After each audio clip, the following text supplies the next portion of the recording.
اب یہ پاکستان کی بات تسلیم کر رہی ہے کہ بھارت دہشت گردی کی ایک نرسری ہے اور پاکستان میں افغانستان سے دہشت گردی ہوتی ہے۔ اقوام متحدہ نے اس کا برملا اقرار بھی کر لیا کہ افغانستان سے پاکستان میں دہشت گردی ہوتی ہے جس کا مرکز بھارت ہے۔ اور اشتراکی ذرائع کے مطابق بھارت پر دہشت گرد عناصر کے خلاف ایکشن لینے کے لیے عالمی دباؤ بڑھ رہا ہے، اور دوسری جانب پاکستان کی خفیہ ایجنسیز کی رپورٹس کے مطابق بھارت نے سی پیک کو ہدف بنانے کے لیے اپنی خفیہ ایجنسیز کو بلوچستان میں شرنگیزی اور جارحیت کا ٹاسک دے دیا ہے۔ بھارت نے سی پیک پروجیکٹ کو ٹارگٹ کرنے کے لیے نئی پلاننگ کے تحت $2 کروڑ کے فنڈ کے استعمال کو مختص کیا گیا اور جس میں سوشل میڈیا فنڈنگ بھی شامل ہے، اور جس کے تحت افواج پاکستان اور سی پیک پہ کام کرنے والی پاکستان کی جو فوجی شخصیات ہیں ان کو متنازع بنانا ہے۔ پاکستانی افواج اور دفاعی اداروں پر کرپشن اور خفیہ کاروبار کے حوالے سے جھوٹا پروپیگنڈا کرنا، پاکستانی ڈیفنس بجٹ کو عوام کے سامنے بڑھا چڑھا کر پیش کرنا، میجر گورف آریار ہیں ان کو اس کا انچارج بنایا گیا۔ فائنلی جو ان کے یوٹیوب چینلز ہیں جو وہ بک بک کرتے رہے اتنی دیر، اس کا ان کو فائدہ ہو گیا کہ ان کو نوکری مل گئی ہے ریٹائرمنٹ کے بعد۔ اب بھارتی ایجنسی را اور ان کی ملٹری انٹیلیجنس جو ہے ان کے ٹیکنیکل سپورٹ ڈویژن نے افغان صوبے قندھار سے اپنے کونسل خانے سے آپریٹ کرتے ہوئے بلوچستان کو جو ایک اہم روٹ ہے وہاں پہ سی پیک کا، اس کو ٹارگٹ کرنے کے لیے اپنے پراکسیز بلوچ لبریشن آرمی یعنی BLA اور بلوچستان لبریشن فرنٹ اور ان سے جڑے دیگر گروپس کے ذریعے دہشت گرد حملے بھی لانچ کروائے، لیکن پاکستانی ایجنسیز نے اس پر فوری ایکشن لے کر قابو پایا اور انٹیلیجنس رپورٹس کے مطابق کوسٹل بیلٹ میں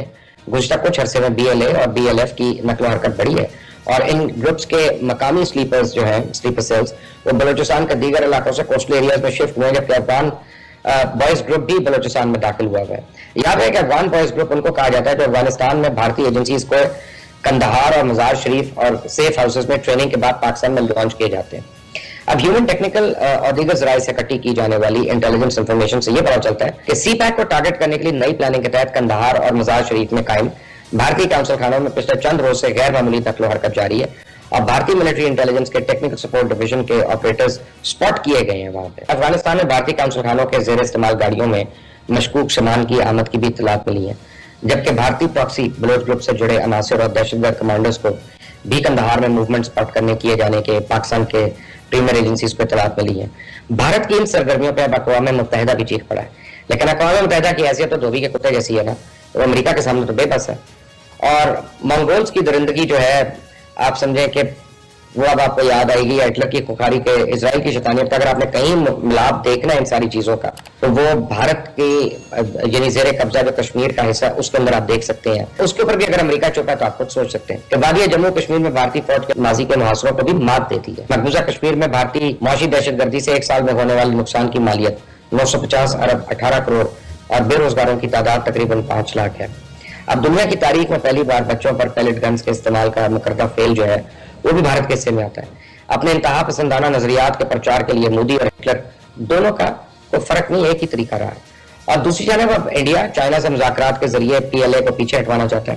لیکن چائنا کا اصرار ہے کہ یہ اس کا علاقہ ہے، اس لیے واپس جانے کا سوال نہیں پیدا ہوتا۔ دوسرے لفظوں میں اب انڈیا کو پورا سال سیاچین میں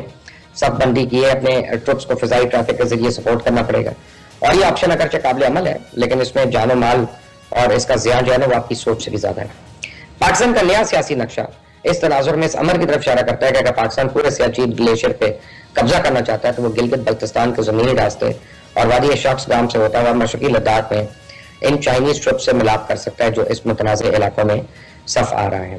انڈین میڈیا تو اس بات پہ خوفزدہ ہے کہ چائنا کی اس علاقے میں آمد اس کی ایک اسٹریٹجک چال ہے، اور اگر مستقبل میں بھی جنگ ہوئی تو انڈیا کو پاکستان اور چائنا کی مشترکہ فورسز کا مقابلہ کرنا پڑے گا، اور اس کی یہ پریشانی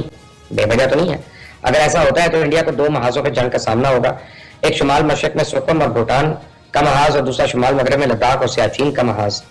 یعنی بعض مبصر تو یہ بھی کہہ رہے ہیں کہ چائنا کے فوجیوں نے پاکستان سے ملاپ کرنا ہے تو ان کو لداخ کی روٹ کی ضرورت نہیں، کیونکہ تبت سے سنکیانگ تک ایک کشادہ سڑک پہلے سے موجود ہے، چائنا اسے یوز کر سکتا ہے، اور اسے درائے کراکرم کے راز سے سنکیانگ اور پاکستان سے ملاپ کرنے کی ضرورت نہیں ہے۔ بہت سے لوگوں نے اس ملاپ کا نوٹس نہیں لیا جو چائنا، پاکستان اور افغانستان اور نیپال کے وزرائے خارجہ کے درمیان گزشتہ ماہ ہوا، اور اس ملاقات میں تو یہ بھی طے کیا گیا کہ ضرورت پڑی تو نیپال کی زمینی بندش یعنی لینڈ لاکنگ جو ہے اس کو ختم کرنے کے لیے نیپال کو پہلے سنکیانگ اور پھر پاکستان کے راستے سی پیک جو ہے اس میں بحر عرب تک رسائی دی جا سکتی ہے۔ اب یہ گویا ٹرانس ہمالائن اقتصادی کوریڈور ہوگا، اس کا نیپال کو مثبت اور سنکیانگ کے راستے یعنی پاکستان سے ملانے کا جو پلان ہے۔ اور اس ملاقات میں چائنا کے وزیر خارجہ وانگ شی نے سی پیک کے نیپال اور افغانستان کو یہ بھی نوید اور خوشخبری دے دی کہ اس کے ذریعے وہ گوادر پورٹ سے استفادہ کر سکتے ہیں اور اپنی گلوبل تجارت تک ایک نیا راستہ کھول سکتے ہیں۔ افغانستان تو پچھلے دنوں گوادر